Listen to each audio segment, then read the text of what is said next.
तो hello guys, welcome back to our channel. आज हम बात करने वाले हैं हिस्ट्री के चैप्टर नंबर 3 के बारे में, जो क्या है हिंद चीन में राष्ट्रवादी आंदोलन। ठीक है, हिंद चीन में जो आंदोलन हुआ था उसके बारे में आज डिस्कस करेंगे। ओके, चलो बात करते हैं। क्या है, दक्षिण पूर्व एशिया में हिंद चीन देश 2.80 लाख वर्ग किलोमीटर में फैला था। ठीक है, मतलब हिंद चीन एक देश था, ओके, जो 2.80 लाख वर्ग में फैला हुआ था। ओके, हिंद चीन 3 भागों में बटा था। कितने भागों में बटा था? 3 भाग में। कौन कौन से? Vietnam, Laos, Cambodia. Vietnam, Laos, Cambodia. ठीक है, और वियतनाम फिर 2 भाग में बटा हुआ था, तोंगकीन एवं अन्नाम। बात समझ में आ रही है?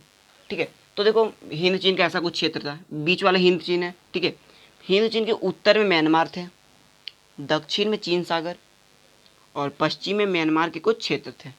पता है ना, ये नॉर्थ होता है आपका, ये साउथ, ये ईस्ट, ये वेस्ट। इसी के बारे में डिस्कस करा दिया। ठीक है, वियतनाम के तोंगकीन एवं अन्नाम पर चीन का प्रभाव था। तोंगकीन और अन्नाम जो है, वियतनाम के तोंगकीन अन्नाम, उस पर चीन का प्रभाव था।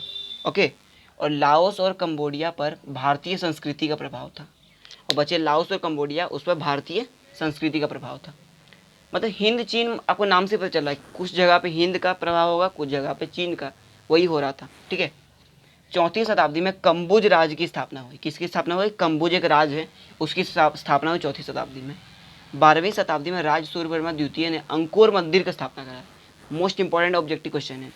12वीं शताब्दी में राज सूर्यवर्मा द्वितीय ने अंकोर मंदिर की स्थापना कंबोडिया में कराई।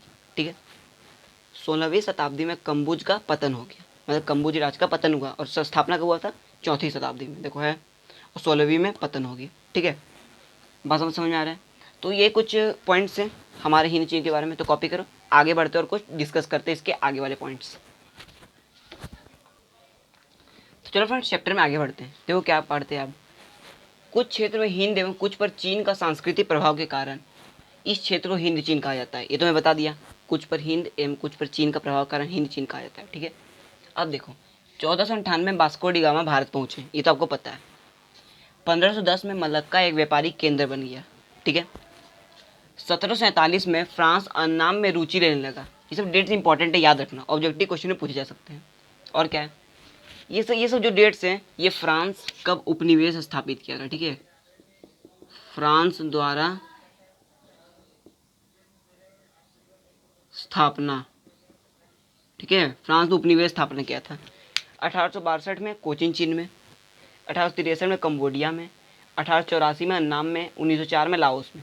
याद रहेगा? चलो, और 1931 में वियतनाम विश्व का तीसरा बड़ा चावल निर्यातक देश बन गया। ठीक है, 1931 में, इंपॉर्टेंट डेट है। अब पढ़ते फ्रांस द्वारा उपनिवेश स्थापना का उद्देश्य क्या क्या था। ओके, 3 उद्देश्य था, इंपॉर्टेंट है। पहला, फ्रांस का पहला उद्देश्य डच एवं ब्रिटिश की व्यापारिक प्रतिस्पर्धा का सामना करना। डच एवं ब्रिटिश की जो व्यापारिक प्रतिस्पर्धा थी, उसका सामना करना इसका उद्देश्य था। क्योंकि हिंद चीन, मतलब भारत तो बहुत सारे देश आए थे यहाँ ये व्यापार करने के लिए, जैसे डच आए थे, ब्रिटिश आए थे, यूरोप से आए थे बहुत सारे देश। ठीक है, रूस के आए थे, यहाँ से बहुत सारे देश आए थे क्या, यहाँ व्यापार करने के लिए। ओके, इसीलिए यहाँ फ्रांस का उद्देश्य क्या था? डच एवं ब्रिटिश का व्यापारिक प्रतिस्पर्धा का सामना करना। दूसरा था औद्योगिकरण के लिए कच्चा माल की आपूर्ति उपनिवेशों से होती थी, इसीलिए ये हिंद चीन को उपनिवेश बनाना चाहता था। ठीक है, और तीसरा था पिछड़े समाजों को सभ्य बनाना, विकसित राष्ट्रों का स्वघासित दायित्व था। मतलब जो पिछड़े राज्य थे, हिंद चीन एक पिछड़ा राज्य था, उसको मतलब स्वघासित दायित्व, मतलब उसको आगे ले जाने के लिए क्या था, जो यूरोपीय देश थे उनका दायित्व बनता था, इसीलिए इसको उपनिवेश बनाने का उद्देश्य था। 3 उद्देश्य थे, इंपॉर्टेंट है। ठीक है, अब क्या है, हिंद चीन में बसने वाले फ्रांसीसी को कोलोन कहे जाते हैं। ठीक है, हिंद चीन में जो फ्रांसीसी बसते थे उसको हम क्या कहते थे? कोलोन। याद रहेगा? तो कॉपी करो, आगे और बात करते हैं।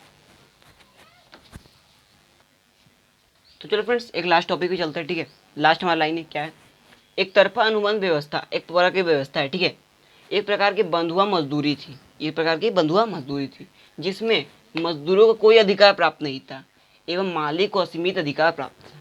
समझ में आ गया? तो इंपॉर्टेंट लाइन है। ओके, 1903 में फान बोई चाओ, एक व्यक्ति का नाम है। ठीक है, 1903 में फान बोई चाओ ने दुई तान होई नामक एक संगठन की स्थापना की, जिसका नेता कुआंग देंग था।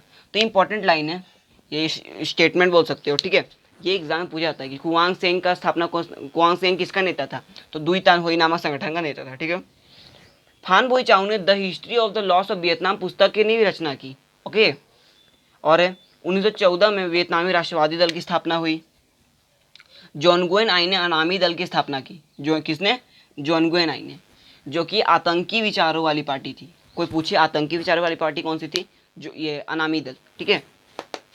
1917 में न्यूगन आई कोक जिसको हम क्या बोलते हैं? हो ची मिन भी बोलते हैं, ठीक है, प्यार से। 1917 में न्यूगन आई कोक ने एक साम्यवादी गुट बनाया, ओके।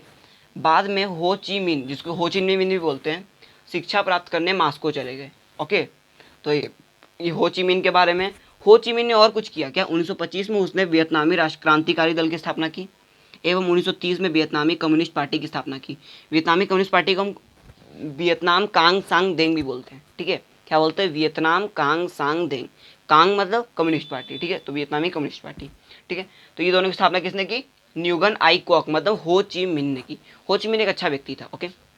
तो आज के लिए इतना ही। यहाँ तक हम बात कर लिए हो ची मिन तक, ठीक है।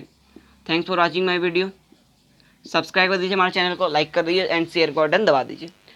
तो आज के लिए इतना ही। पढ़ाई करते रहिए। All the very best.